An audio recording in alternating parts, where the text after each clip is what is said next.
식당 아줌마 주제에 손 치워요. 뺨이 터지도록 맞았습니다. 만찬장에 있던 사람들이 전부 숨을 멈췄어요. 며느리가 제 뺨을 때렸습니다. 수백 명이 보는 자리에서요. 중졸이 어디서 감이 나서요? 꺼져요. 손이 떨렸어요. 평생 이런 적이 없었거든요. 그런데 제 앞에는 숨을 못 쉬는 사람이 있었습니다. 뺨이 불타는데도 저는 멈출 수가 없었어요. 5분 뒤였습니다. 그분이 제 거친 손을 두 손으로 감싸 쥐었어요. 그리고 무릎을 꿇었습니다. 수천억짜리 계약을 쥔 일본 최대 건설사 회장이요. 며느리 얼굴이 백지장처럼 하얘졌어요. 아들은 다리에 힘이 풀린 것 같았습니다. 이 이야기는 3개월 전으로 거슬러 올라갑니다. 구독과 좋아요 눌러주시면 큰 힘이 됩니다. 따뜻한 댓글 남겨주시면 복 받으시길 기도드리겠습니다. 새벽 4시 반이면 일어났어요. 30해를 그렇게 살았습니다. 남편이 살아있을 때는 둘이 같이 일어났어요. 남편은 연장통을 챙기고 저는 쌀을 씻었습니다. 지금은 혼자예요.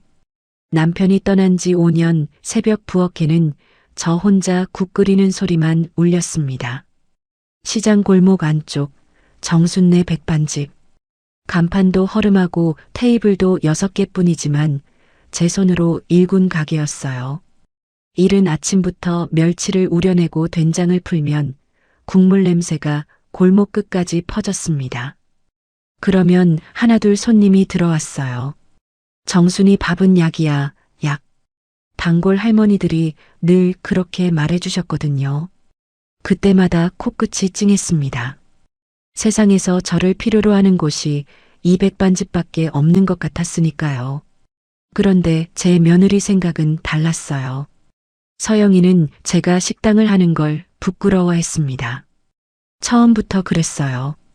3년 전 결혼 인사 때 진우가 엄마가 시장에서 백반집 하신다고 했더니 서영이 입꼬리가 바르르 떨렸거든요. 억지로 웃는 얼굴이었습니다. 그때 눈치챘어야 했는데 저는 그냥 아들이 좋은 사람 만났다고만 생각했어요. 서영이는 유명 대학 건축공학 박사였습니다. 논문도 쓰고 학회에도 나가는 사람이었어요. 거실 정중앙 벽에 박사 학위증이 걸려 있었습니다. 액자가 제 팔뚝만 했어요. 저는 중학교도 겨우 마쳤습니다. 집안 형편 때문에 더 다닐 수가 없었거든요. 14살부터 공장에서 일했어요. 그 차이가 처음엔 불편함이었습니다. 나중엔 멸시가 됐어요. 서영이는 저한테 말을 거의 안 했어요. 같은 집에 사는데 하루에 3마디도 안 했습니다. 아침에 다녀오겠습니다. 저녁에 다녀왔습니다. 그마저도 진우가 옆에 있을 때만이었거든요. 이상했던 건 서영이가 전화할 때였습니다. 친정 어머니한테 전화하면서 저를 뭐라고 부르는지 들은 적이 있어요. 시어머니요? 아, 시장에서 밥 파는 아줌마. 시어머니도 아니고 어머니도 아니었습니다. 밥 파는 아줌마. 가슴이 서늘해졌어요. 하지만 참았습니다. 며느리한테 서운하다고 하면 아들 부부 사이가 나빠질까 봐요. 그게 전부였어요. 아들만 잘 살면 된다고 매일 그렇게 속으로 되뇌었습니다. 그날도 평범한 점심이었어요. 백반집에 손님이 꽉 찼습니다. 저는 국을 퍼나르고 밑반찬을 채우고 테이블을 닦느라 정신이 없었어요. 그때 서영이가 왔습니다. 회사 동료인 것 같은 젊은 여자 둘을 데리고요. 어머니, 여기 3명이요. 반가웠어요. 며느리가 제 식당에 오는 건 처음이었거든요. 저는 얼른 제일 좋은 자리를 빼고 물을 가져다 줬습니다. 무 생채도 하나 더 담았어요. 그런데 서영이가 동료들에게 하는 말이 들렸어요. 우리 시어머니가 여기서 일해요. 중졸이거든요. 숟가락을 들고 있던 손이 멈췄습니다. 그래도 밥은 잘하니까 이런 건 잘하시죠. 동료들이 어색하게 웃었어요. 저는 웃지 못했습니다. 옆 테이블 단골 할머니가 눈을 동그랗게 뜨고 저를 바라봤어요. 저는 고개를 돌렸습니다. 창피했거든요. 쟁반을 들고 서 있었어요. 아무 말도 못했습니다.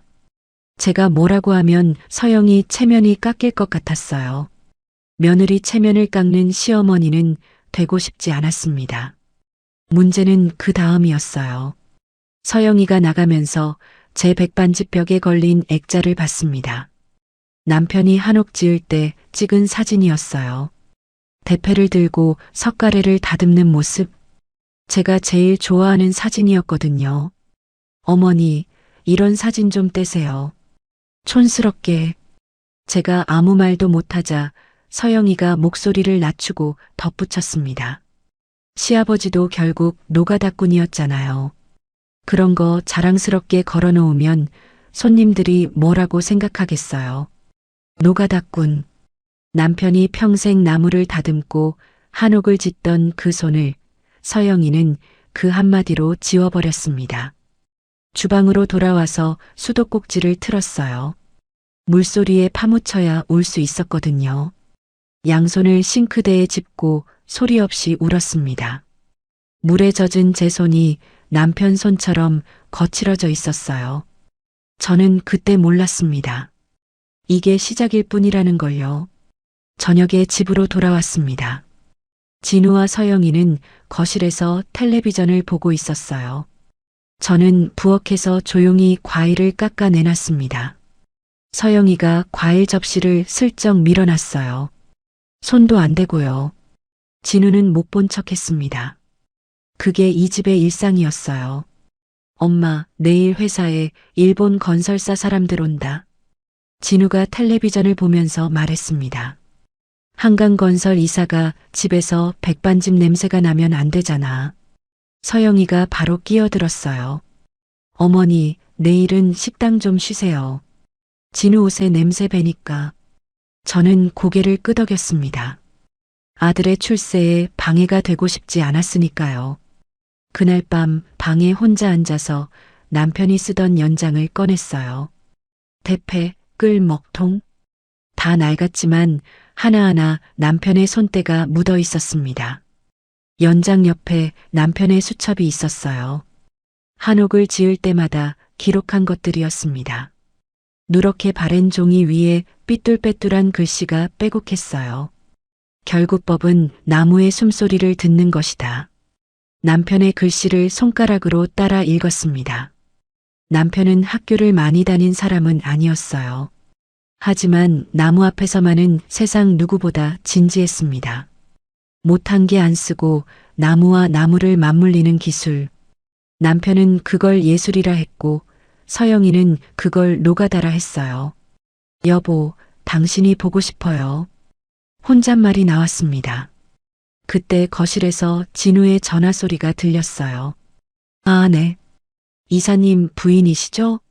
아니요, 우리 어머니요. 아, 어머니는 그냥 집에 계세요. 식당이요? 아닙니다, 아닙니다. 진우가 웃으면서 말을 이었어요. 엄마 얘기는 하지 마세요. 괜히 복잡해지니까. 전화를 끊은 진우가 제 방문 앞을 지나갔습니다. 저를 보지도 않았어요. 아들에게 저는 숨겨야 할 사람이 된 거였습니다. 나중에 알고 보니 그 전화 상대가 한강건설 강 대표 부인이었어요. 아들은 출세를 위해 저를 지우고 있었습니다. 연장을 품에 안고 불을 껐어요. 어둠 속에서 남편의 대패가 차갑게 느껴졌습니다. 그리고 다음 날 아침 진우가 식탁에 앉더니 말했어요. 엄마, 이번에 일본 건설사 계약 성사되면 식당 정리해. 엄마도 이제 좀 쉬어야지. 쉬라는 게 아니었어요. 사라지라는 거였습니다. 며칠 뒤 토요일이었어요. 서영이가 대학 동기들을 집에 초대했습니다. 건축공학과 박사 동기 3명이었어요. 하나같이 정장 차림의 명함을 교환하며 현관에 들어섰습니다. 고급 와인도 2병 들고 왔더라고요. 저는 아침부터 집안을 닦았어요. 서영이가 전날 밤에 말했거든요.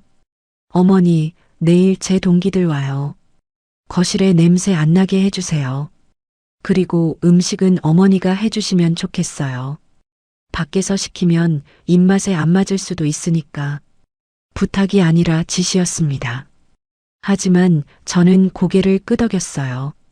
며느리 친구들한테 맛있는 거 해주고 싶은 마음도 있었으니까요. 새벽부터 잡채를 만들고 갈비찜을 올리고 전을 부쳤습니다. 소고기 무국도 끓였어요. 백반집에서 파는 반찬보다 한 등급 위로 정성껏 차렸습니다. 상차림이 끝나고 나니 손끝이 기름으로 번들거렸어요. 그런데 이상했어요. 동기들이 도착했을 때 서영이가 저를 소개하지 않았습니다.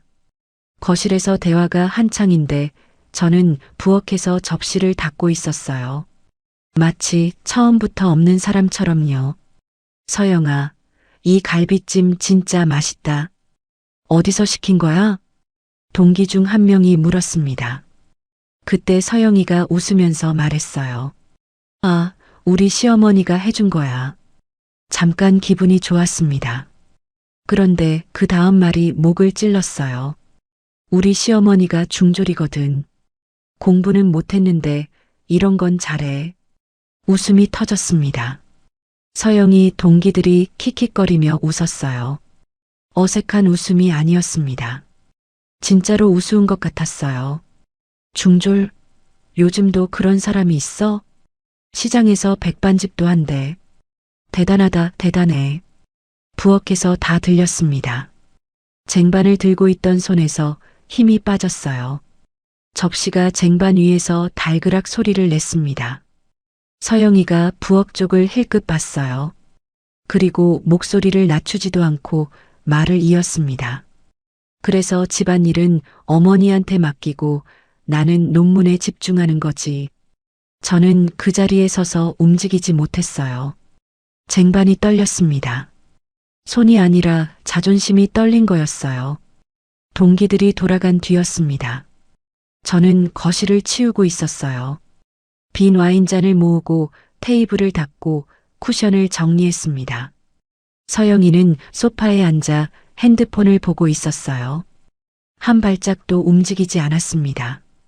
그때 서영이 시선이 소파 옆 탁자에 멈췄어요. 남편의 수첩이 거기 놓여 있었습니다. 아침에 제가 갈비찜 양념 비율을 확인하려고 꺼내놨다가 미처 넣지 못한 거였어요. 남편이 요리법도 거기에 적어뒀거든요. 서영이가 수첩을 집어들었습니다. 누렇게 바른 표지를 펼쳐보더니 코웃음을 쳤어요. 어머니, 이게 뭐예요? 아, 그건 아버님이 쓰시던 수첩이야. 한옥 짓는 방법이랑 요리법도 적혀 있어서. 서영이가 수첩을 대충 훑어봤습니다. 결국법? 이런 걸 아직도 갖고 다녀요? 서영이가 한숨을 내쉬더니 수첩을 톡 쓰레기통에 던졌습니다.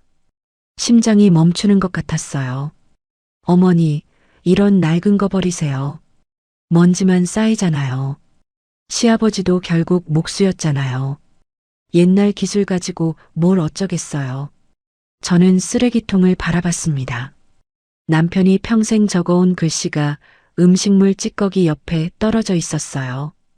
당장 주워야 했는데 손이 움직이지 않았습니다. 서영이 앞에서 수첩을 줍는 게 무슨 이유에선지 참을 수 없이 창피하게 느껴졌어요. 네, 알았어. 겨우 그 한마디를 했습니다. 서영이는 이미 핸드폰으로 돌아가 있었어요. 1시간 뒤 서영이가 안방으로 들어간 걸 확인하고 쓰레기통으로 갔습니다. 수첩을 꺼냈어요. 커피 자국이 묻어 있었습니다. 종이 한 장이 젖어서 글씨가 번져 있었어요. 결국 법은 나무의 숨소리를 듣는 것이다. 남편이 제일 좋아하던 문장이었습니다. 글씨가 번져서 반쯤 지워져 있었어요. 손가락으로 글자를 더듬었습니다. 남편의 손이 여기를 지나갔다는 게 느껴졌어요.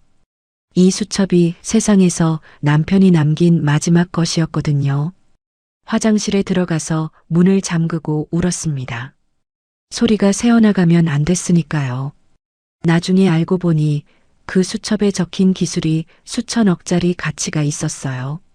서영이가 쓰레기통에 던진 그 수첩이요. 다음 날 아침이었습니다. 진우에게 말해보려고 했어요. 서영이가 한 말들이 남편의 수첩을 버린 게 너무 속상했거든요. 진우야. 응, 왜? 진우가 넥타이를 매면서 거울을 봤습니다. 저를 보지 않았어요. 어제 서영이가 동기들 앞에서 엄마를 중졸이라고. 엄마, 사실이잖아. 말이 막혔습니다. 사실이니까 뭐가 문제야? 서영이도 엄마 흉보려고 한 게 아니라 그냥 솔직하게 말한 거지. 진우가 구두를 신으면서 덧붙였어요. 그리고 엄마, 서영이한테 좀 맞춰줘. 체면이 있잖아. 박사끼리 모이는 자리에 중졸 시어머니가 음식 해줬다고 하면 서영이가 얼마나 신경 쓰이겠어. 중졸 시어머니. 아들 입에서 그 말이 나왔습니다. 그리고 아버지 수첩 있잖아. 그거 좀 치워. 서영이가 신경 쓰인대. 남편의 수첩을 치우라는 말. 아들이 아버지의 흔적을 지우라는 말이었어요. 저는 아무 대답도 하지 못했습니다. 진우는 다녀올게라고 말하고 현관문을 닫았어요. 저를 한 번도 쳐다보지 않았습니다. 식탁에 혼자 앉아 있었어요. 진우가 먹다 남긴 토스트가 접시 위에 있었습니다. 서영이가 내린 커피잔에는 립스틱 자국이 남아 있었어요. 이 집에서 저는 밥하고 치우고 닦는 사람이었습니다. 어머니가 아니라 가정부였어요. 그때 핸드폰이 울렸습니다. 백반집 단골 박 사장님이었어요. 정순 씨, 오늘 텔레비전 봤어? 일본 건설사 뉴스 나왔던데. 한강건설이랑 합작한다면서? 아, 네. 우리 진우 회사요. 근데 그 일본 회사 회장이 특이한 사람이래. 전통 목조 건축에 미친 사람이라고. 최신 기술보다 옛날 장인 기술을 더 좋아한다더라. 전통 목조 건축. 그 말이 이상하게 머릿속에 남았습니다. 남편이 생각났어요. 못한 게 안 쓰고 나무를 맞물리던 그 손. 그런데 제가 왜 그걸 떠올렸는지 그때는 몰랐어요. 그 주부터 집 안 분위기가 달라졌어요. 진우와 서영이가 매일 밤 거실에서 노트북을 펼쳐놓고 무언가를 준비했습니다. 둘이서 머리를 맞대고 화면을 들여다보는 모습이 꼭 전쟁터 같았어요. 여보, 이내진 설계 데이터 시뮬레이션 한 번 더 돌려볼까? 당연하지. 이번 프레젠테이션 내가 총괄이잖아. 완벽하게 해야지. 진우 목소리에 흥분이 묻어 있었습니다. 서영이를 바라보는 눈빛이 반짝거렸어요. 아내가 자랑스러운 거였습니다. 한강건설과 오야마 건설의 합작 계약. 성사되면 수천억 규모의 프로젝트였어요. 서영이가 준비하는 프레젠테이션이 계약 성사의 열쇠라고 했습니다.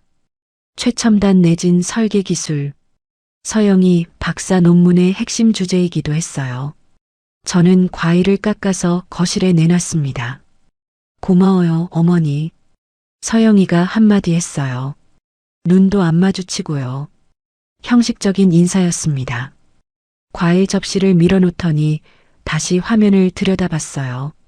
그런데 이상했던 건 서영이가 준비하는 내용이었습니다. 한 번은 제가 거실을 지나가다 화면을 힐끗 봤어요. 영어와 숫자가 가득했습니다. 3D 그래프, 시뮬레이션 영상, 강도 분석 차트. 화려하고 복잡했어요. 그때 뉴스에서 본 말이 떠올랐습니다. 전통 목조 건축에 미친 사람. 오야마 회장이 그런 사람이라고 했어요.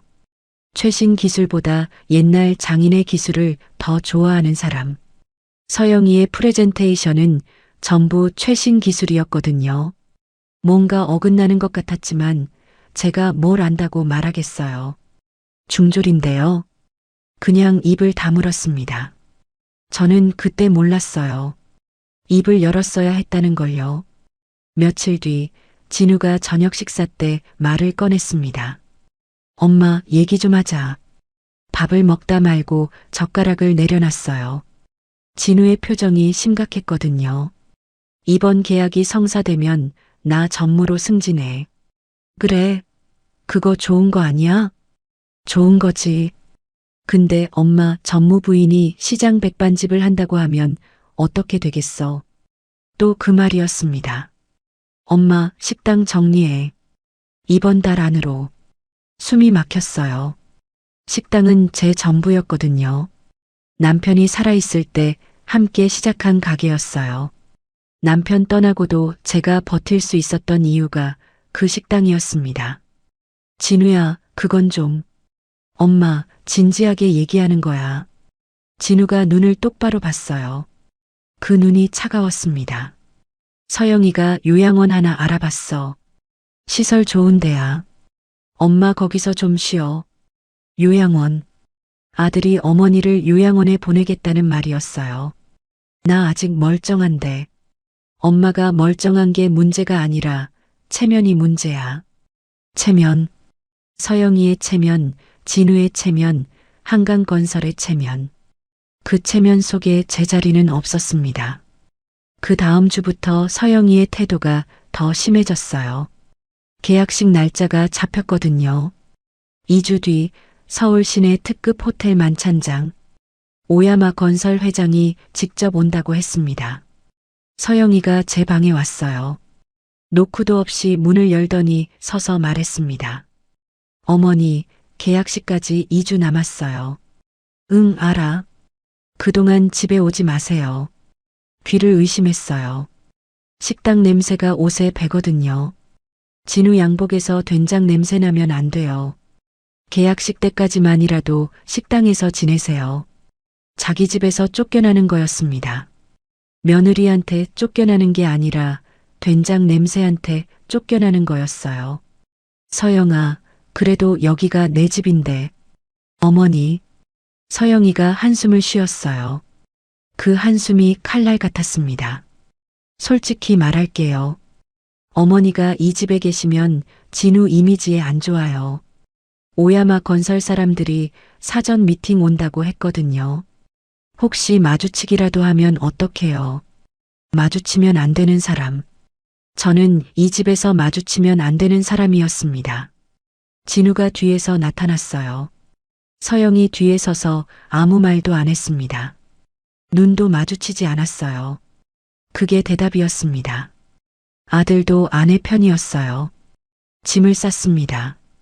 옷 몇 벌, 세면도구, 그리고 남편의 수첩. 식당으로 갔어요. 백반집 주방 옆 작은 다용도실에 이불을 깔았습니다. 시멘트 바닥이 등에 닿으면 차가웠어요. 남편이 살아있을 때 같이 식당에서 잠든 적이 있었습니다. 그때는 따뜻했어요. 남편이 옆에 있었으니까요. 이제는 혼자였습니다. 다용도실 불을 끄고 누웠어요. 시장 골목에서 늦게까지 술 마시는 사람들 목소리가 들렸습니다. 갈비찜 삶은 냄새가 벽에 배어 있었어요. 여보, 나 쫓겨났어요. 남편한테 혼잣말을 했습니다. 대답은 없었어요. 그때 문득 생각났어요. 남편이 임종 전에 제 손을 잡고 한 말이요. 정순아, 내 손은 나무만 만졌지만 내 손은 사람을 살린다. 내 손을 믿어. 무슨 뜻인지 그때는 몰랐어요. 그냥 아픈 사람이 헛소리하는 줄 알았습니다. 나중에 알고 보니 남편 말이 맞았어요. 제 손이 정말로 사람을 살리게 되거든요. 식당에서 지내는 날들이 이어졌습니다. 새벽에 일어나 밥을 짓고 손님을 받고 저녁에 정리하고 다용도실에서 잤어요. 예전과 다른 건 하나뿐이었습니다. 집에 돌아갈 곳이 없다는 것. 단골 할머니들이 눈치를 챘어요. 정순아, 요즘 얼굴이 왜 그래? 잠을 못 자? 아니요, 괜찮아요. 거짓말하지 마. 눈 밑에 그늘이 졌잖아. 박 사장님도 걱정했어요. 정순 씨, 혹시 집에 무슨 일 있어? 아니요, 식당 리모델링 한다고 그냥 여기서 좀 자는 거예요. 거짓말이 술술 나왔습니다. 며느리한테 쫓겨났다는 말은 입에서 나오지 않았어요. 창피했거든요. 밤마다 남편의 수첩을 읽었습니다. 한 장 한 장 넘길 때마다 남편의 목소리가 들리는 것 같았어요. 석가래와 도리의 결합은 힘으로 하는 게 아니다. 나무가 스스로 자리를 잡게 해야 한다. 못을 쓰지 않는 이유는 나무에게 상처를 주지 않기 위해서다. 한옥의 지붕이 무거운 이유는 바람을 이기기 위해서가 아니라 땅과 하나가 되기 위해서다. 남편은 학교를 많이 다니지 못했지만 이런 문장을 썼어요. 나무를 사랑한 사람의 글이었습니다. 그런데 이상한 생각이 들었어요. 서영이의 프레젠테이션이 자꾸 머릿속에 걸렸거든요. 데이터, 시뮬레이션, 3D 그래프, 전부 화려했지만 뭔가 빠진 것 같았어요. 건물의 숨소리, 남편이 늘 하던 말이었습니다. 건물에도 숨소리가 있다고. 콘크리트에는 숨소리가 없지만 나무에는 있다고. 그 숨소리를 들을 줄 아는 사람이 진짜 장인이라고. 서영이의 프레젠테이션에는 건물의 숨소리가 없었어요. 그냥 숫자만 있었습니다. 하지만 제가 뭘 안다고요. 중졸식당 아줌마가 박사한테 뭘 가르치겠어요. 그냥 수첩을 덮었습니다. 그날 밤 진우에게서 전화가 왔어요. 식당에서 잠든 지 열흘째 되는 날이었습니다. 엄마, 큰일 났어. 진우 목소리가 떨렸어요. 만찬 케이터링 업체가 취소했어. 갑자기 위생 문제가 터졌대. 그래서 한식 만찬으로 바꿔야 하는데 이 시간에 어디서 구해. 계약식이 모레야 모레. 진우가 울 것 같은 목소리로 말했습니다. 엄마, 부탁이야. 엄마가 만찬 음식 좀 해줘. 50인분. 주방에서 음식만 하고 절대 밖에 나오지 마. 부탁이야. 쫓아놓고 부탁이었습니다. 집에서 쫓아내놓고 급하니까 밥 해달라는 거였어요. 엄마, 제발. 아들이 제발이라고 했습니다. 그 한마디에 마음이 무너졌어요. 알았어. 엄마가 할게. 전화를 끊고 식당 천장을 바라봤습니다. 형광등이 파르르 떨렸어요. 마치 제 마음처럼요. 그게 끝이 아니었습니다. 그 만찬장에서 제 인생이 완전히 뒤집어질 줄은 그때는 꿈에도 몰랐어요. 계약식 당일이었습니다. 새벽 3시에 일어났어요. 백반집에서 50인분 한식 만찬을 준비해야 했으니까요. 갈비찜, 잡채, 해물파전, 궁중떡볶이, 소고기 무국, 밑반찬 8가지. 하루 만에 만들어야 했습니다. 손이 멈추지 않았어요. 쌀을 씻고 고기를 재우고 양념을 만들고 전을 부치고 새벽 부엌에서 혼자 국을 끓이는 건 30해째 익숙했지만 이날은 달랐습니다. 50인분이었거든요. 등이 끊어질 것 같았어요. 허리를 펼 시간이 없었습니다. 그런데 이상한 건 화가 나지 않았다는 거예요. 쫓아놓고 밥 해달라는 아들이 밉지 않았습니다. 아들이 잘 되면 그걸로 된 거라고 손이 쉬지 않고 움직였어요. 아침 8시 백반집 단골 박 사장님이 트럭을 가져다 줬습니다.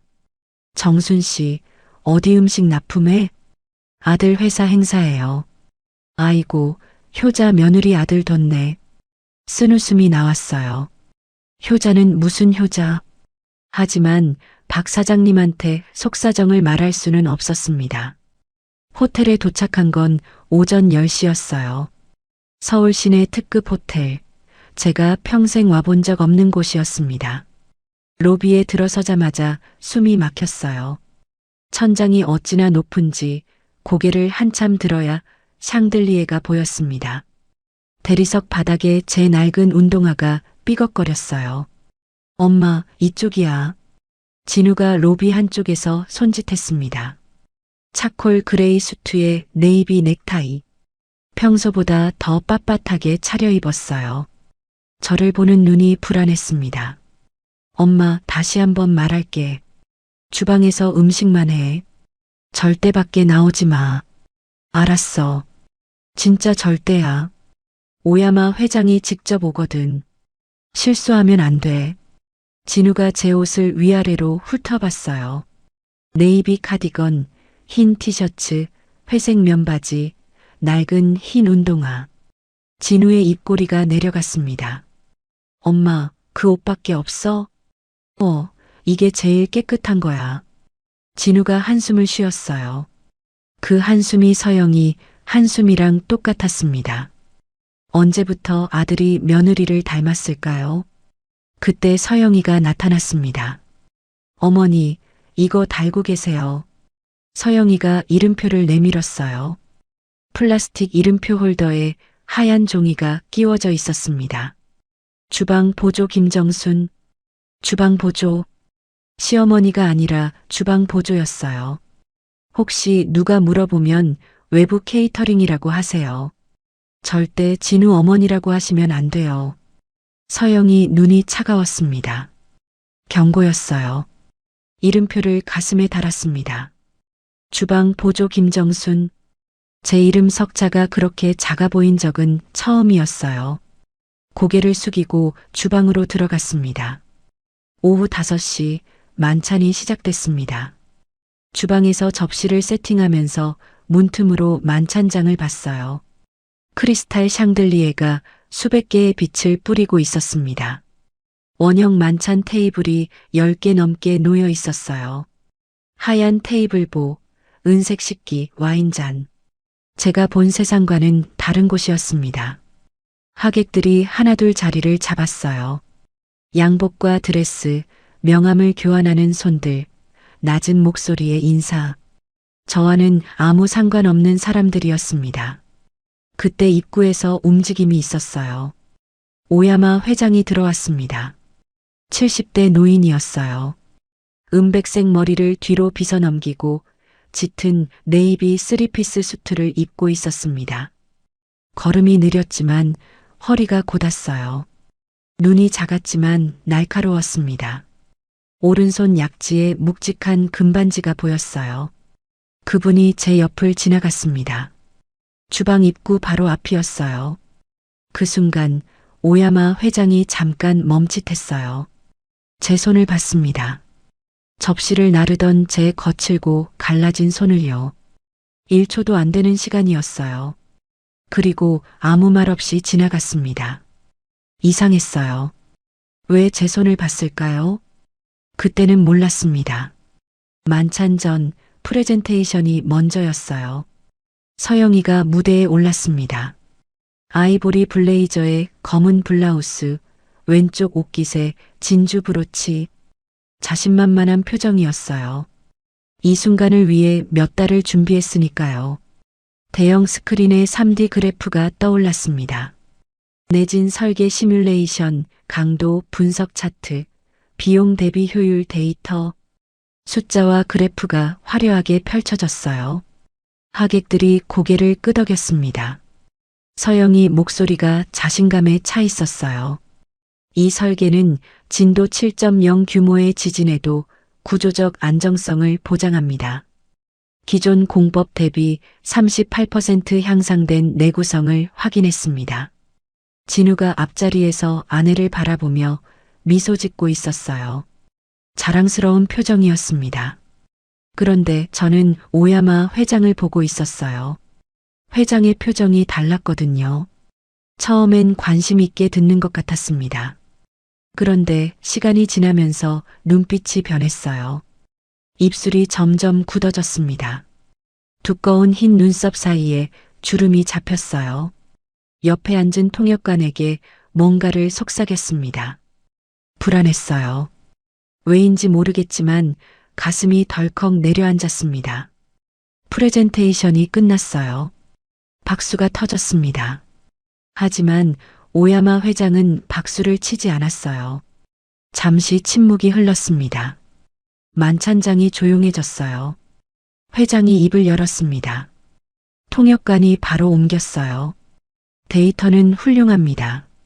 서영이가 고개를 숙여 인사했어요. 미소가 번졌습니다.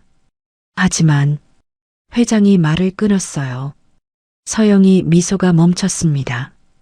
이 설계에는 건물의 숨소리가 없습니다. 건물의 숨소리. 제 심장이 멈추는 것 같았어요. 남편이 늘 하던 말이었거든요.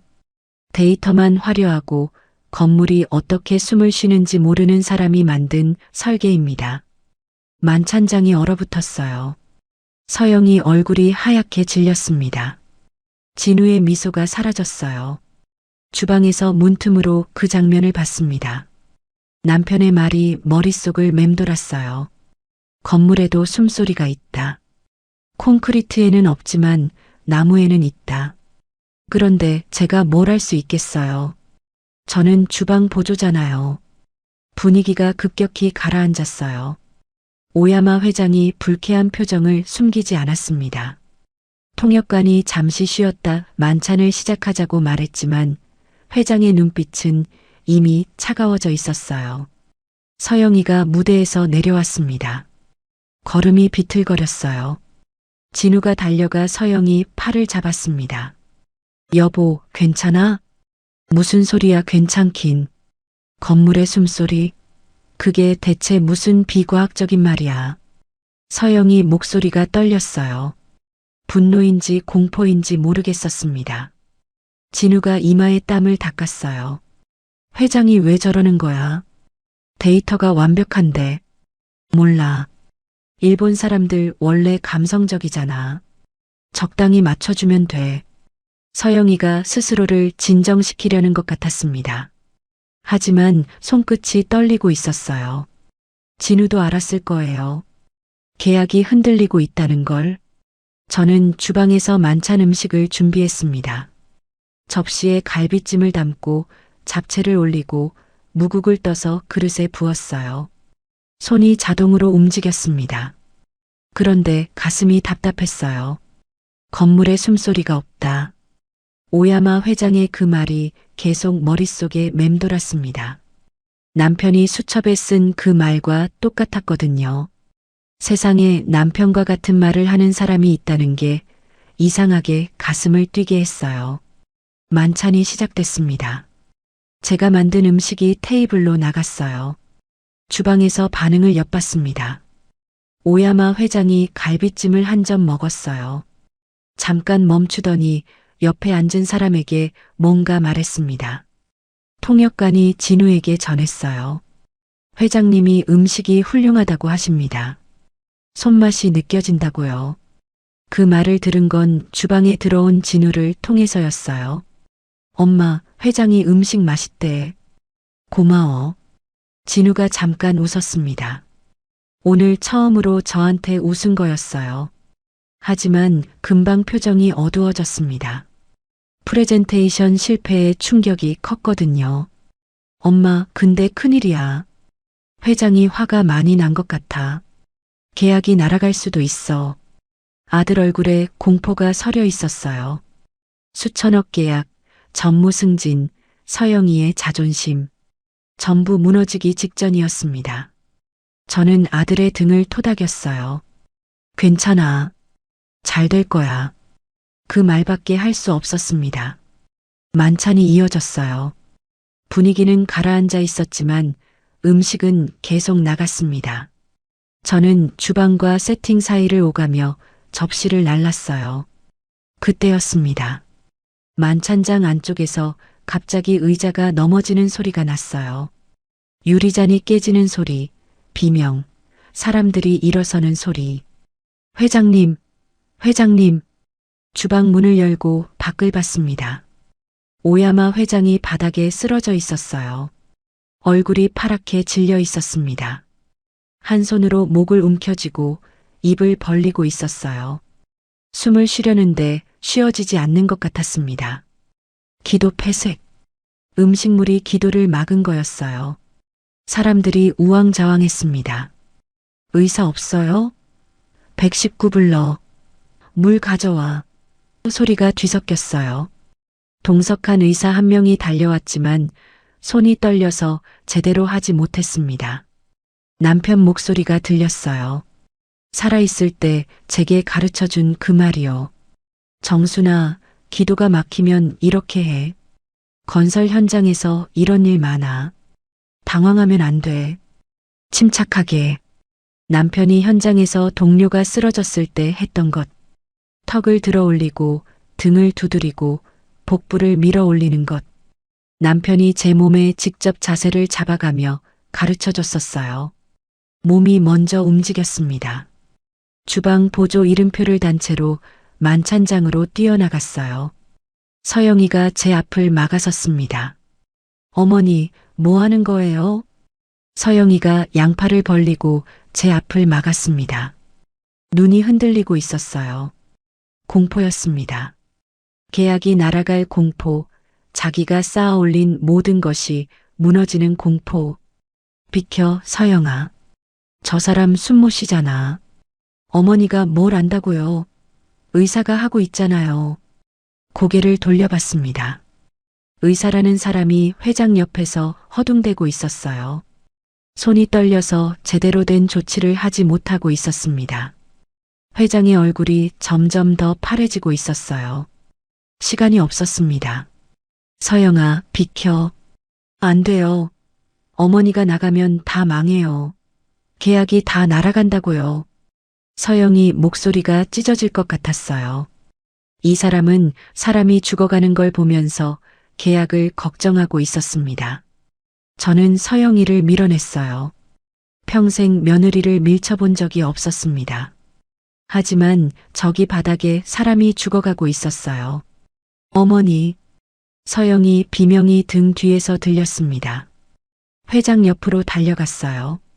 무릎을 꿇었습니다. 와인색 카펫에 낡은 운동화에 무릎이 닿았어요. 회장의 얼굴이 바로 앞에 있었습니다. 입술이 보라색으로 변하고 있었어요. 눈이 뒤집어지려 하고 있었습니다. 괜찮으세요? 제가 도와드릴게요. 목소리가 떨리지 않았어요. 이상했습니다. 온몸이 떨려야 하는데 손만은 흔들리지 않았거든요. 남편이 가르쳐준 대로 했습니다. 먼저 회장의 턱을 들어 올려 기도를 열었어요. 입안을 확인했습니다. 음식물이 보였어요. 손가락으로 조심스럽게 걸린 음식을 빼냈습니다. 완전히 빠지지 않았어요. 등을 두드렸습니다. 5번. 남편이 강하게 하지만 정확하게라고 했던 것처럼요. 그래도 안 됐습니다. 자세를 바꿨어요.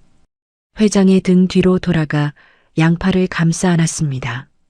주먹을 쥐고 명치 아래 배꼽 위에 대고 위로 밀어 올렸어요. 1번, 2번, 3번. 그때였습니다. 식당 아줌마 주제에 손 치워요. 뺨이 돌아갔어요. 서영이가 제 뺨을 때렸습니다. 수백 명이 보는 자리에서요. 뺨이 터지도록 맞았습니다.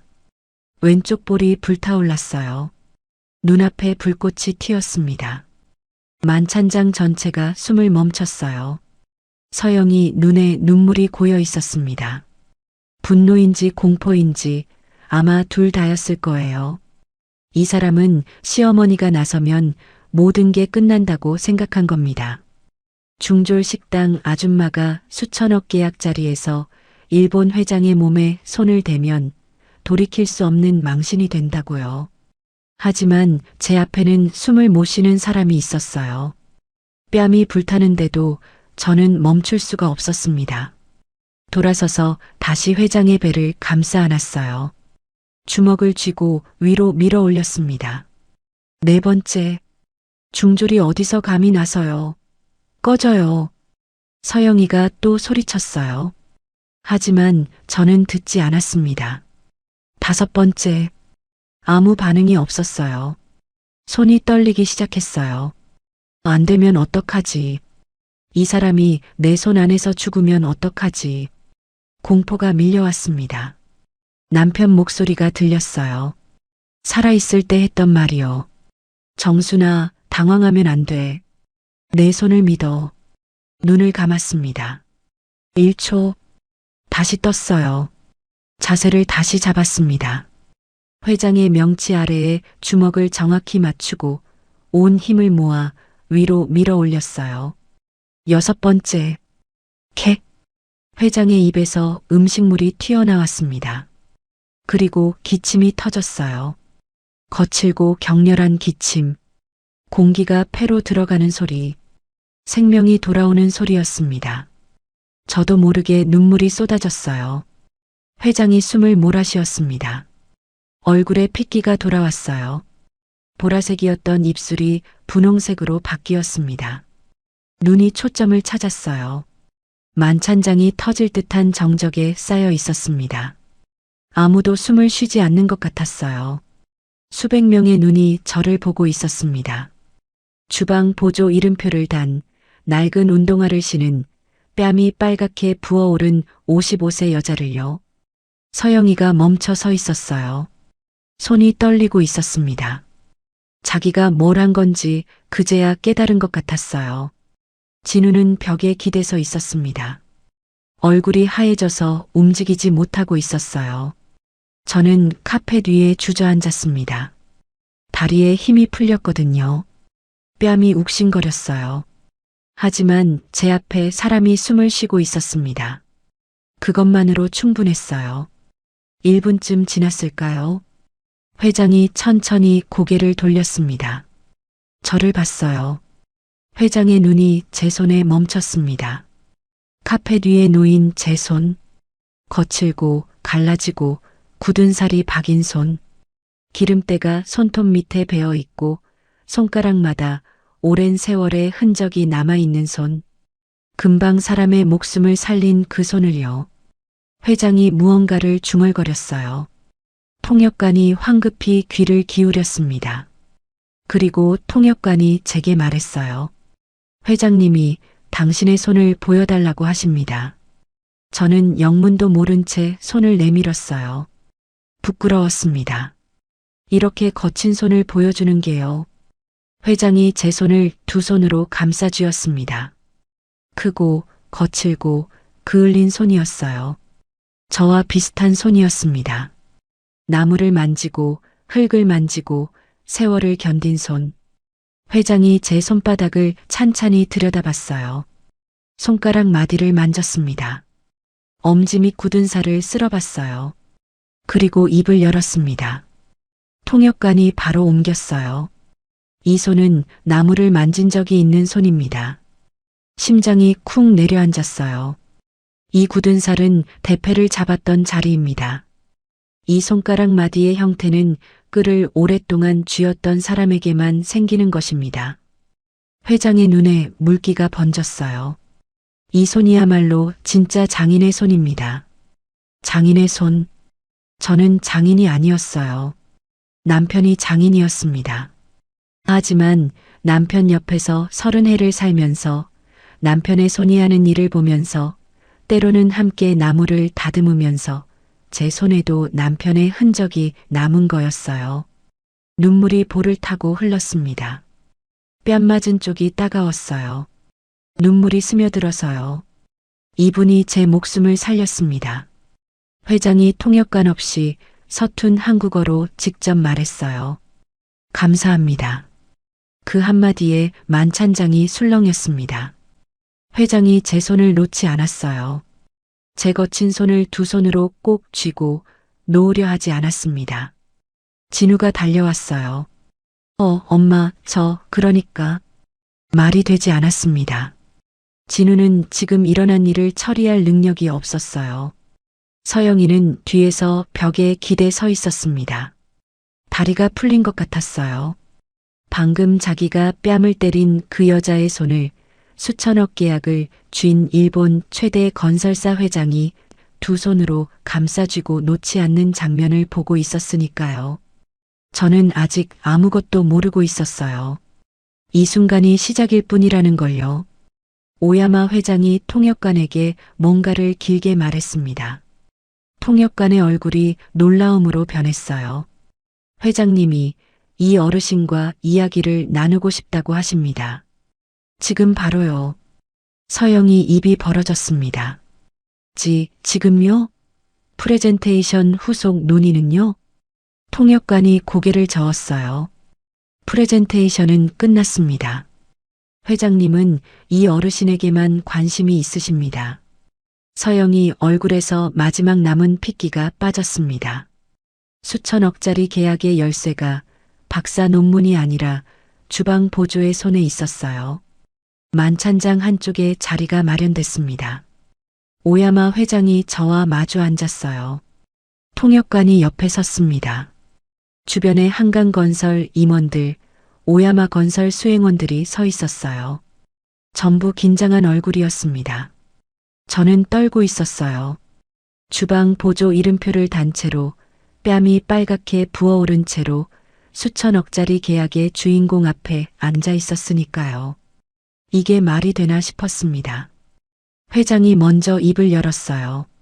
아까 제 목숨을 구해주셨습니다. 어디서 그 기술을 배우셨습니까? 통역관이 옮겼어요. 제 남편한테요. 남편이 목수였거든요. 건설 현장에서 사고가 많으니까 응급처치를 꼭 알아야 한다고 제 몸에 직접 자세를 잡아가면서 가르쳐 줬어요. 회장이 고개를 끄덕였습니다. 목수? 어떤 목수였습니까? 한옥을 지었어요. 못을 안 쓰고요. 그 순간 회장의 눈이 변했어요. 관심에서 경의로 바뀌었습니다. 못을 쓰지 않는 목수? 회장이 혼잣말처럼 되뇌었어요. 통역관이 옮기기도 전에 뜻을 알아들은 것 같았습니다. 더 말해 주십시오. 저는 남편 이야기를 했어요. 어려운 말은 몰랐습니다. 학술 용어도 전문 기술 이름도 몰랐어요. 그냥 남편이 하던 대로 말했습니다. 남편이 늘 그랬어요. 나무에도 숨소리가 있다고. 소나무는 소나무의 숨소리가 있고 참나무는 참나무의 숨소리가 있다고. 그 숨소리를 들을 줄 알아야 나무가 제자리를 잡는다고요. 회장이 테이블 위에 놓인 손을 꽉 쥐었어요. 손등에 핏줄이 드러났습니다. 계속하십시오. 석가래와 도리를 맞물릴 때요. 남편은 절대 힘으로 밀어넣지 않았어요. 나무가 스스로 자리를 잡게 했거든요. 못을 쓰지 않는 이유가 나무에게 상처를 주지 않기 위해서라고 했어요. 통역관이 옮기는 동안 회장의 눈시울이 빨개졌습니다. 그리고 남편이 이런 말도 했어요. 한옥의 지붕이 무거운 이유는 바람을 이기기 위해서가 아니라 땅과 하나가 되기 위해서라고. 회장이 눈을 감았어요. 5초쯤 지났을까요? 다시 눈을 떴을 때 눈가가 젖어 있었습니다. 통역관이 회장의 말을 옮겼어요. 50년을 이 길에서 살았습니다. 전 세계를 다니며 건축을 봤습니다. 하지만 지금 이 어르신이 말한 것, 나무의 숨소리를 듣는다는 것, 못을 쓰지 않는 이유가 나무에게 상처를 주지 않기 위해서라는 것, 이것이 제가 반평생 찾아 헤맨 건축의 본질입니다. 만찬장이 조용했어요. 저는 오늘 프레젠테이션에서 숫자만 보았습니다. 데이터만 보았습니다. 하지만 이 어르신의 손에서, 이 어르신의 말에서 건물의 숨소리를 들었습니다. 저는 아무 말도 못했어요. 남편의 말을 전했을 뿐인데 세상에서 가장 대단한 사람이 그 말에 감동받고 있었습니다. 남편이 노가다꾼이 아니었어요. 남편은 장인이었습니다. 세상이 몰라줬을 뿐이에요. 서영이가 보였어요. 만찬장 구석에 서 있었습니다. 팔짱을 끼고 있었는데 손끝이 떨리고 있었어요. 얼굴에 표정이 없었습니다. 놀란 것도 화가 난 것도 아니었어요. 그냥 비어 있었습니다. 서영이 시선이 테이블 위에 놓인 프레젠테이션 자료에 멈춰 있었어요. 박사 논문의 핵심 데이터, 3D 시뮬레이션 결과, 강도 분석 차트, 몇 달을 밤새워 준비한 것들이었습니다. 그 자료들이 아무 의미가 없어진 순간이었어요. 수천억짜리 계약을 쥔 회장이 박사의 데이터가 아니라 중졸 시어머니의 손끝에서 건축의 본질을 찾았으니까요. 진우가 서영이 옆에 서 있었어요. 뭔가 말하려는 것 같았지만 입이 떨어지지 않는 모양이었습니다. 이마에 식은땀이 마르지 않았어요. 그때 회장이 다시 제게 말을 걸었어요. 이 기술 남편분이 기록으로 남기셨습니까? 네. 수첩에요. 남편이 한옥 지을 때마다 적어 놓은 수첩이 있어요. 회장의 눈이 번쩍 빛났습니다. 그 수첩을 볼 수 있겠습니까? 가슴이 쿵 내려앉았어요. 수첩. 서영이가 쓰레기통에 던졌던 그 수첩. 커피 자국이 묻고 글씨가 번져 있는 그 수첩. 있어요. 제가 가지고 있어요. 목소리가 떨렸어요. 눈물이 또 차올랐습니다. 서영이가 쓰레기라고 했던 것을 이 사람은 보물이라고 하고 있었거든요. 그런데 저는 그때 몰랐어요. 회장이 그 수첩을 본 뒤에 어떤 일이 벌어지는지를요. 백반집에 전화했어요. 박 사장님이 수첩을 가져다 줬습니다. 택시를 타고 호텔까지 오셨어요. 정순 씨, 무슨 일이야? 호텔에서 왜 전화해? 라고 물었지만 설명할 시간이 없었어요. 수첩을 받아들었습니다. 누렇게 바른 표지, 커피 자국, 번진 글씨, 남편의 삐뚤빼뚤한 손글씨가 빼곡한 작은 수첩이었어요. 회장에게 건넸습니다. 회장이 수첩을 받아들었어요. 아까 제 손을 만졌을 때처럼 조심스럽게 마치 유물을 다루듯이요. 첫 페이지를 넘겼습니다. 소나무 결구법 수분 함량 12% 이하에서 가공. 나이테 방향 확인 후 결 방향 맞춤. 회장이 고개를 끄덕였어요. 두 번째 페이지. 도리와 석갈의 결합 암수 이음. 수나무에 홈을 파고 암나무를 끼워 넣되 0.3mm 여유를 둔다. 나무가 숨쉴 공간. 회장이 통역관에게 말했어요. 통역관의 눈이 커졌습니다. 회장님이 말씀하시기를 이 0.3mm가 바로 핵심이라고 하십니다. 일본 전통 목조 건축에서도 같은 원리를 씁니다. 하지만 한국 전통 기법으로 이것을 기록한 자료를 처음 본다고 하십니다. 세 번째 페이지, 네 번째 페이지. 회장이 한 장 한 장 넘길 때마다 눈이 반짝였어요. 그리고 어떤 페이지에서 회장이 멈췄습니다. 결구법은 나무의 숨소리를 듣는 것이다. 회장이 그 문장을 손가락으로 짚었어요. 그리고 고개를 들어 저를 봤습니다. 이 분장을 쓴 분의 이름을 알 수 있겠습니까? 박만호. 제 남편이에요. 5년 전에 돌아가셨어요. 회장이 잠시 눈을 감았습니다. 다시 눈을 떴을 때 회장이 자리에서 일어났어요. 만찬장의 모든 시선이 회장에게 집중됐습니다. 그리고 오야마 회장이 말했어요. 오늘 저는 목숨을 구해주신 은인을 만났습니다. 그리고 제가 50년간 찾아 헤맨 건축의 정수를 가진 분을 만났습니다. 두 가지가 같은 분이라는 것이 운명이라고밖에 말할 수 없습니다. 만찬장이 술렁였어요. 이 수첩에 담긴 기술은 돈으로 환산할 수 없는 가치입니다. 하지만 저는 이 가치에 제가 할 수 있는 최대한의 예우를 하겠습니다. 회장이 저를 바라봤어요. 계약 조건을 바꾸겠습니다. 진우가 얼어붙었어요. 서영이가 한 발짝 앞으로 나왔습니다. 바꾸시다니요? 서영이 목소리가 갈라졌어요. 하지만 회장은 서영이를 보지도 않았습니다. 저만 보고 있었어요. 만찬장이 숨을 죽였습니다. 오야마 회장이 의자에서 일어났어요. 70대 노인의 몸이 느리게 움직였지만 눈빛은 흔들리지 않았습니다. 수행원이 부축하려 하자 손을 들어 막았어요. 회장이 테이블을 돌아 제 앞으로 왔습니다. 그리고 무릎을 꿇었어요. 와인색 카펫 위에 짙은 네이비 수트에 양 무릎이 닿았습니다. 수천억짜리 계약을 쥔 일본 최대 건설사 회장이 주방 보조 이름표를 단 55세 여자 앞에 무릎을 꿇은 거였어요. 만찬장이 술렁이다 못해 웅성거렸습니다. 뭐야, 저분이 왜? 회장님이 무릎을? 저는 당황해서 손을 내저었어요. 이러시면 안 돼요. 일어나세요. 회장이 고개를 들어 저를 봤습니다. 눈가가 젖어 있었어요. 통역관이 떨리는 목소리로 옮겼습니다. 오늘 이 자리에서 저는 두 가지 은혜를 입었습니다. 첫째, 제 목숨을 살려주셨습니다. 둘째, 제가 반평생 찾아 헤맨 건축의 혼을 보여주셨습니다. 이 두 가지를 같은 분에게서 받았다는 것을 저는 하늘의 뜻이라 생각합니다. 심장이 터질 것 같았어요. 따라서 저는 계약 조건에 하나를 추가합니다. 만찬장이 조용해졌어요. 숨소리조차 들리지 않았습니다.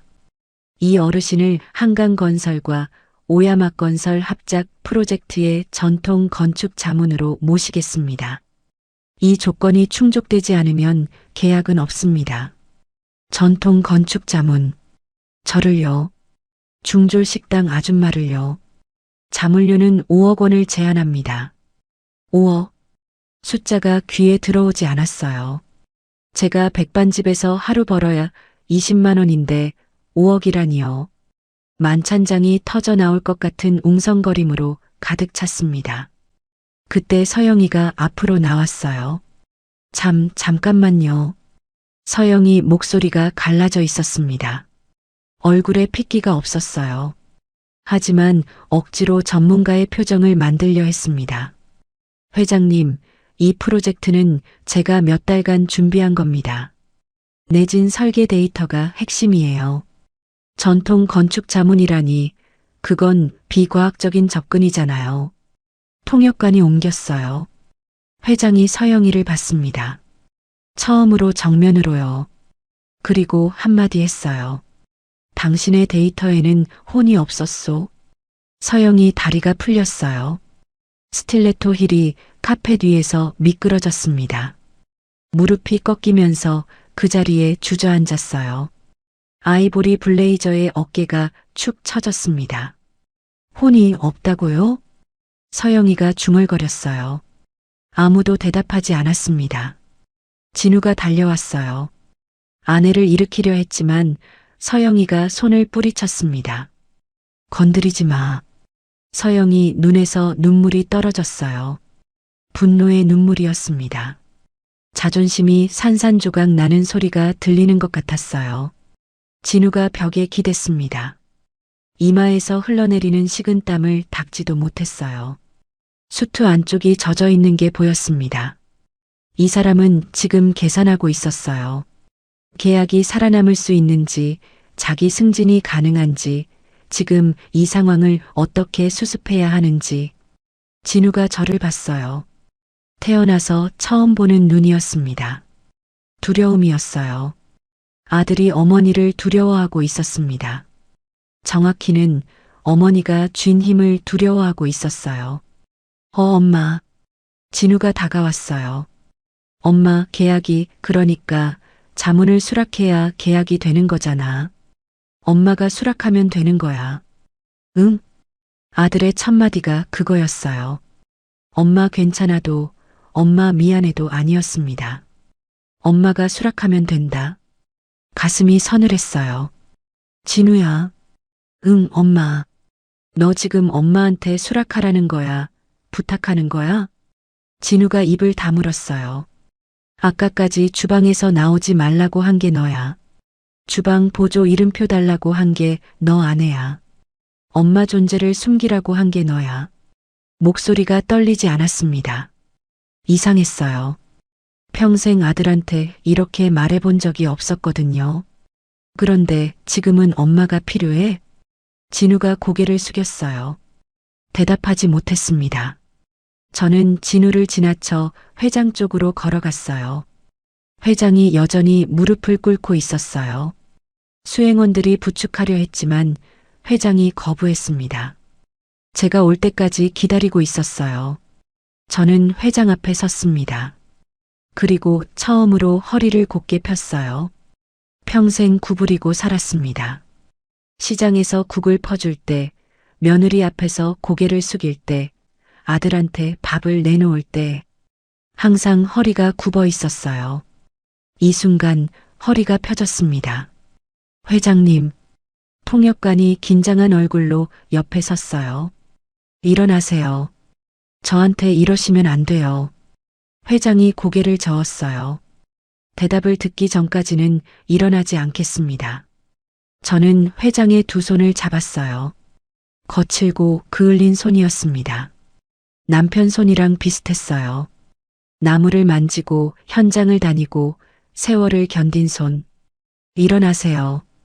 자문 말씀 제가 하겠습니다. 회장이 눈을 감았어요. 그리고 천천히 일어났습니다. 일어나면서 제 손을 놓지 않았어요. 감사합니다. 회장이 서툰 한국어로 또 한 번 직접 말했어요. 만찬장에 박수가 터졌습니다. 한강건설 임원들, 오야마건설 수행원들, 하객들 전부 일어서서 박수를 쳤어요. 처음에는 듬성듬성 시작되더니 곧 만찬장 전체를 뒤흔들었습니다.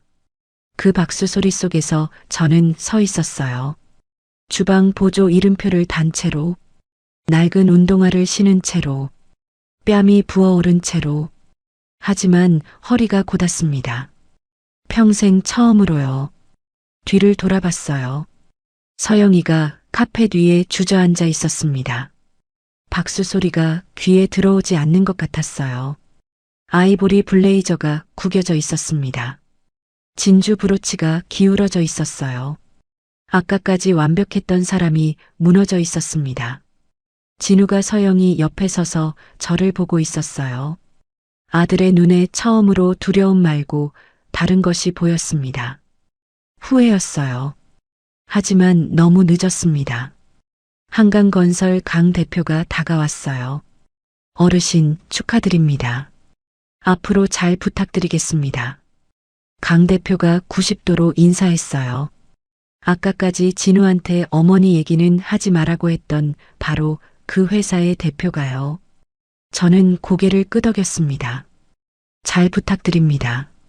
목소리가 떨리지 않았어요. 만찬장을 나올 때 복도 거울에 제 모습이 비쳤습니다. 네이비 카디건, 흰 티셔츠, 회색 면바지, 낡은 흰 운동화, 가슴에 주방 보조 이름표, 뺨이 빨갛게 부어 있었어요. 이름표를 떼어냈습니다. 주방 보조 김정순, 접어서 카디건 주머니에 넣었어요. 저는 이제 주방 보조가 아니었습니다. 만찬이 끝나고 호텔 로비였습니다. 하객들이 빠져나가고 있었어요. 한강건설 임원들이 고개를 숙여 인사했습니다. 아까까지 저를 모르는 사람 취급하던 사람들이었어요. 지금은 전부 어르신, 감사합니다. 앞으로 잘 부탁드립니다를 연발했습니다. 저는 로비 소파에 앉아 있었어요. 다리에 힘이 없었거든요. 새벽 3시부터 50인분 음식을 만들고 사람 목숨을 살리고 뺨을 맞고 수천억 계약의 자문이 됐으니까요. 하루 만에 세상이 뒤집어졌습니다. 그때 서영이가 왔어요. 걸음이 비틀거렸습니다. 스틸레토 힐이 대리석 바닥에서 딸깍거렸어요. 아이보리 블레이저가 구겨져 있었고 머리카락이 흐트러져 있었습니다. 아까까지의 완벽한 사람은 어디에도 없었어요. 서영이가 제 앞에 멈춰 섰습니다. 그리고 무릎을 꿇었어요. 대리석 바닥에 검은 스틸레토 힐에 무릎이 닿았습니다. 오야마 회장이 무릎 꿇었던 것과는 달랐어요. 회장의 무릎은 존경이었지만 서영이의 무릎은 공포였습니다. 어머니, 제가 잘못했어요. 서영이 목소리가 갈라졌어요. 제가 어머니한테 너무 못했어요.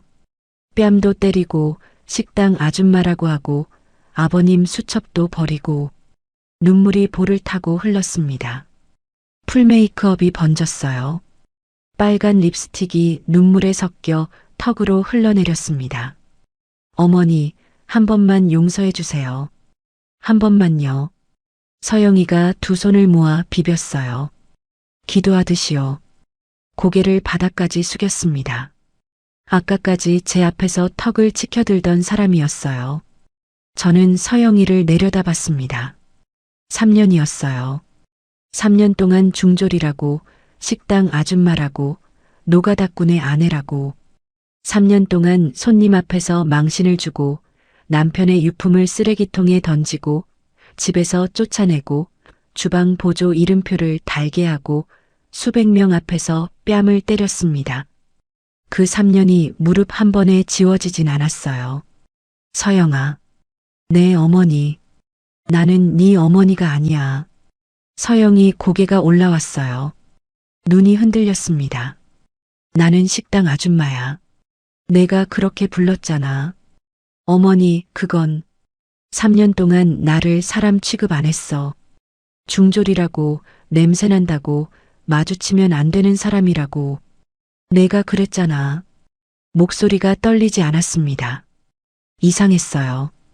평생 이렇게 말해본 적이 없었거든요. 그런데 지금 무릎 꿇은 건 내가 무서워서지. 내가 자문 계약을 거부하면 수천억이 날아가니까. 진심이 아니잖아. 서영이 입이 벌어졌어요. 아, 아니에요. 진심이에요, 어머니. 진심은 사람이 편할 때 보이는 게 아니야. 사람이 힘이 있을 때 어떻게 하는지가 진심이야. 너는 내가 힘이 없을 때 밟았어. 서영이가 대답하지 못했어요. 고개를 떨구었습니다. 진우가 다가왔습니다. 아들의 모습이 처참했어요. 차콜 그레이 수트가 구겨져 있었고 넥타이가 비틀어져 있었습니다. 이마에 땀이 마르지 않았어요. 엄마. 진우가 제 앞에 무릎을 꿇었어요. 서영이 옆에 나란히요. 그리고 바닥에 이마를 댔습니다. 엄마, 내가 잘못했어. 엄마한테 식당 접으라고 한 것도, 요양원 보내려고 한 것도, 주방 보조 이름표 달게 한 것도 전부 내 잘못이야. 진우 목소리가 울먹였어요. 엄마, 한 번만 기회를 줘. 저는 아들의 등을 봤어요. 구겨진 수트 사이로 등이 떨리고 있었습니다.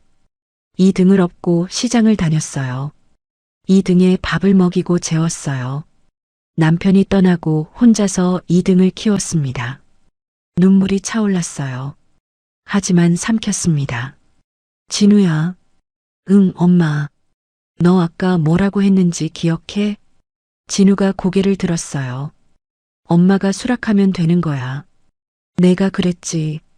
진우 얼굴이 일그러졌어요. 엄마가 뺨 맞을 때 뭐 했어? 옆에 서서 봤지. 서영이가 엄마 집에서 쫓아낼 때 뭐 했어? 뒤에 서서 아무 말도 안 했지. 엄마, 그건. 진우야, 내가 엄마라고 부를 자격이 있는지 내가 생각해봐. 진우의 눈에서 눈물이 떨어졌어요. 대리석 바닥에 물방울이 맺혔습니다. 저도 울고 싶었어요. 아들이 무릎 꿇고 우는 걸 보는 엄마 마음이 편하겠어요. 심장이 찢어지는 것 같았습니다. 하지만 지금 용서하면 아무것도 달라지지 않아요. 나는 오늘부터 이 집을 나간다. 식당으로 돌아갈 거야. 엄마. 그리고 자문 계약은 내 의지로 하는 거야. 너희 부부 때문이 아니라. 자리에서 일어났어요. 서영이와 진우가 바닥에 무릎 꿇고 앉아 있었습니다. 호텔 로비를 지나는 사람들이 힐끗힐끗 봤어요. 아까까지 수천억 계약의 주역이었던 이사 부부가 바닥에서 울고 있었으니까요. 돌아서는 순간 눈물이 쏟아졌습니다. 아들이 보지 못하게 빠른 걸음으로 걸었어요. 다음 날이었습니다. 호텔 비즈니스 센터에서 자문 계약서에 서명했어요.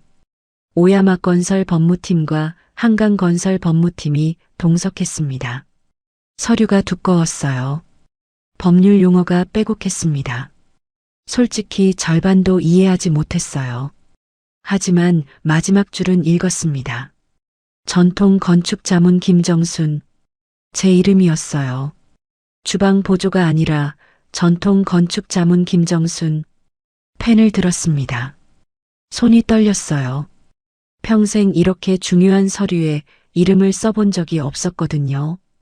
오야마 회장이 맞은편에 앉아 있었어요.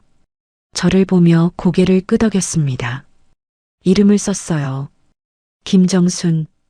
삐뚤빼뚤한 글씨였습니다. 남편의 수첩 글씨랑 비슷했어요. 회장이 미소 지었습니다. 앞으로 잘 부탁드립니다. 선생님. 선생님. 그 호칭이 귀에 울렸어요. 식당 아줌마도 주방 보조도 중졸 시어머니도 아니었습니다. 선생님이었어요. 계약서에 서명하고 호텔을 나왔습니다. 서울거리가 달라 보였어요. 같은 거리였는데 어제와 다른 세상 같았습니다. 택시를 잡았어요. 어디 가세요? 시장이요. 정순네 백반집. 택시 안에서 핸드폰을 꺼냈어요. 전화가 12통이나 와 있었습니다. 진우 8통, 서영 4통. 하나도 받지 않았어요. 대신 박 사장님한테 전화했습니다. 사장님, 저 정순이에요. 정순 씨. 어제 호텔에서 무슨 일 있었어? 사장님, 저 돈 좀 벌었어요. 뭐? 얼마? 5억이요. 전화기 너머로 박 사장님이 살에 걸리는 소리가 들렸어요. 정순 씨, 나한테 솔직해. 무슨 일이야? 나중에 다 얘기할게요. 지금은요, 제가 하고 싶은 게 생겼어요. 전화를 끊었습니다. 택시 창밖으로 서울이 지나갔어요. 빌딩 숲 사이로 오래된 한옥 한 채가 보였습니다. 기와 지붕 위로 햇살이 내리쬐고 있었어요. 남편이 생각났어요. 여보, 나 이제 당신 이름으로 된 공방 하나 열까 해요. 혼잣말이었어요. 하지만 남편이 들은 것 같았습니다. 1년이 지났습니다. 서울 종로 한쪽 골목에 한옥 한 채가 있어요. 오래된 건물이었는데 제가 직접 손봤습니다. 오야마 회장이 기술 자문을 보내줬고 저는 남편의 수첩을 보면서 하나하나 복원했어요. 간판을 걸었습니다. 만호 공방. 남편 이름이에요. 박만호. 이 공방은 남편의 이름으로 여는 거였습니다. 간판 밑에 작은 글씨를 하나 더 새겼어요. 결구법은 나무의 숨소리를 듣는 것이다. 박만호. 간판을 올리던 날 박 사장님이 왔어요. 정순 씨, 이거 완전 멋진데? 한옥이 이렇게 예쁜 줄 몰랐어. 우리 남편이 지은 방식이에요. 코끝이 찡했습니다. 오야마 건설과의 공동 프로젝트가 시작됐어요. 한국 전통 한옥의 결구법을 현대 건축에 접목하는 프로젝트였습니다. 제가 자문을 하고 일본 기술진이 현대화를 맡았어요. 뉴스에도 나왔더라고요. 중졸 출신 전통 건축 자문, 한일 합작 프로젝트의 핵심 인물. 기사를 읽으면서 웃었어요. 중졸 출신이라는 수식어가 더 이상 창피하지 않았거든요. 남편이 남겨준 기술이 하기보다 값진 거였으니까요. 공방 벽에 남편의 연장을 걸었어요. 대패, 끌 먹통. 유리 액자 안에 수첩도 넣어놨습니다. 커피 자국이 묻고 글씨가 번진 그 수첩이요. 서영이가 쓰레기통에 던졌던 바로 그 수첩. 지금은 이 공방의 보물이었습니다. 진우와 서영이가 2번 찾아왔어요. 처음은 3달 전이었습니다. 서영이가 눈이 퉁퉁 부은 채로 왔어요. 진우가 옆에 서 있었습니다. 어머니, 다시 집으로 돌아와 주세요. 저는 나무를 다듬고 있었어요. 남편이 쓰던 대패로요. 대패질을 멈추지 않고 말했습니다. 나는 이제 내 집이 있어. 2번째는 1달 전이었어요. 진우가 혼자 왔습니다. 엄마, 나 전무됐어. 그래, 잘 됐다. 엄마 덕분이야. 아니야. 내 아버지 덕분이야. 진우가 입을 다물었어요. 한참 서 있다가 돌아갔습니다. 용서하지 않은 건 아니었어요. 아직은 아닌 거였습니다. 언젠가 진우가 진심으로 달라지면 그때 다시 생각하려고요. 오늘도 공방 마루에 앉아 있어요. 종로 골목 너머로 기와 지붕이 보입니다. 가을 햇살이 기와 위로 내려앉고 있어요. 바람에 나뭇잎이 흩날리고 멀리서 이 골목 식당의 된장찌개 냄새가 나요. 남편의 대패를 만지작거렸어요. 손잡이가 남편 손에 맞게 달아 있었습니다. 제 손이 거기에 딱 맞았어요. 여보, 당신이 남긴 것들이 나를 살렸어요. 바람이 지나갔습니다. 나뭇잎이 마루 위로 떨어졌어요. 작년 봄에는 혼자였습니다. 올해는 달랐어요. 남편의 이름이 간판에 걸려 있고, 남편의 연장이 벽에 걸려 있고, 남편의 기술이 세상에 나가 있었습니다. 저는 이제 누구의 그림자도 아니었어요. 정순네 백반집의 아줌마도 아니고, 박진우 이사의 어머니도 아니고, 주방 보조 김정순도 아니었습니다. 만화공방의 김정순. 그게 제 이름이었습니다.